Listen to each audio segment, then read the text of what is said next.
BJP के राष्ट्रीय अध्यक्ष बनते ही एक्शन मोड में नितिन नवीन। विनोद तावड़े को केरल विधानसभा चुनाव का प्रभारी किया नियुक्त। नितिन नवीन ने ग्रेटर बेंगलुरु कॉर्पोरेशन चुनाव के लिए राम माधव को चुनाव प्रभारी बनाया। सतीश पुनिया और संजय उपाध्याय को चुनाव सह प्रभारी नियुक्त किया गया।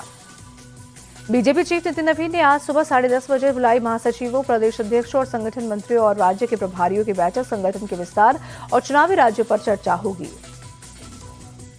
बीजेपी के सबसे कम उम्र के राष्ट्रीय अध्यक्ष बने नितिन नवीन। महज 45 साल की उम्र में दुनिया की सबसे बड़ी पार्टी के सर्वेसर्वा बने।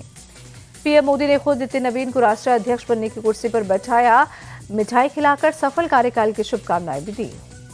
प्रधानमंत्री मोदी बोले, नितिन नवीन हम सबके अध्यक्ष, मैं पार्टी का कार्यकर्ता। नितिन नवीन अब हमारे बॉस। पार्टी का कार्यकर्ता होना मेरी सबसे बड़ी उपलब्धि।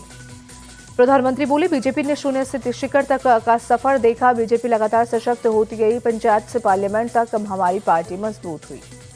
प्रधानमंत्री बोले, बीजेपी एक संस्कार, एक परिवार। ये पार्टी पद से नहीं, प्रक्रिया से चलती है। हमारे यहाँ अध्यक्ष बदलते हैं, आदर्श नहीं बदलते।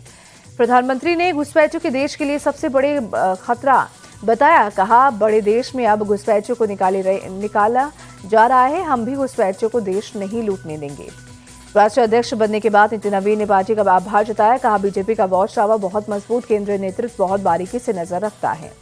नितिन नवीन ने मोदी सरकार की उपलब्धियां भी गिनाई। कहा, आज 1 रुपया दिल्ली से चलता है तो पूरा पैसा पहुंचता है। अब जम्मू कश्मीर में पत्थरबाजी नहीं होती। मध्य प्रदेश के धार के ऐतिहासिक भोजशाला एक बार फिर से चर्चा में आई। 23 जनवरी को बसंत पंचमी की पूजा और जुम्मे की नमाज को लेकर बवाल खड़ा हो गया। भोजशाला में बसंत पंचमी की पूजा पर कल सुप्रीम कोर्ट में सुनवाई। सकल हिंदू समाज आज वसंत उत्सव कार्यक्रम के लिए कलश यात्रा निकालेगा। लालबाग से भोजशाला तक निकाली जाने वाली कलश यात्रा में हजारों महिलाएं होंगी शामिल।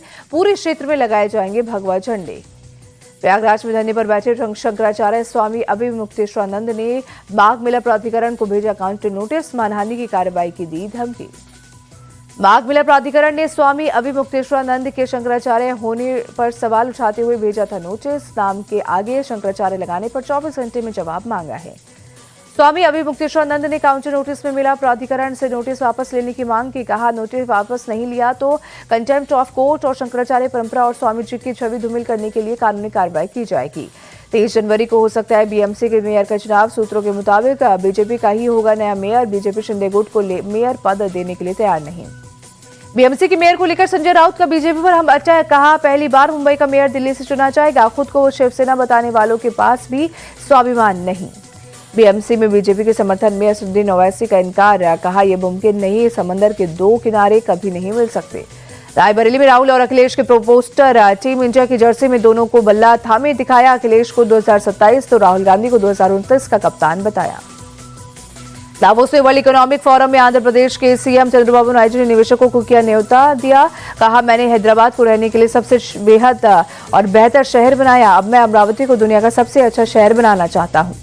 स्ट्रे डॉग्स मामले पर सुप्रीम कोर्ट में सुनवाई। मेनका गांधी की टिप्पणी पर फटकार। पूछा, पूर्व मंत्री ने खुद बेघर डॉग्स के लिए क्या किया।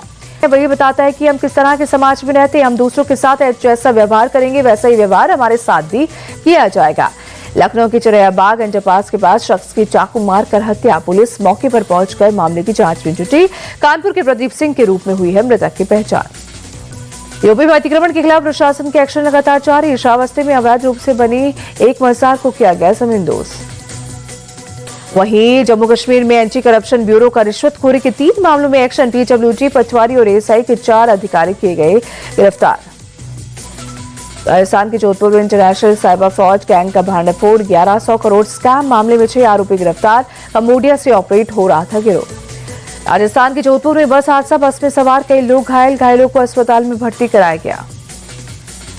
दमन में रिहायशी इलाके से पकड़ा गया तेंदुआ। वन विभाग की टीम ने ट्रैंकुलाइज कर रेस्क्यू किया।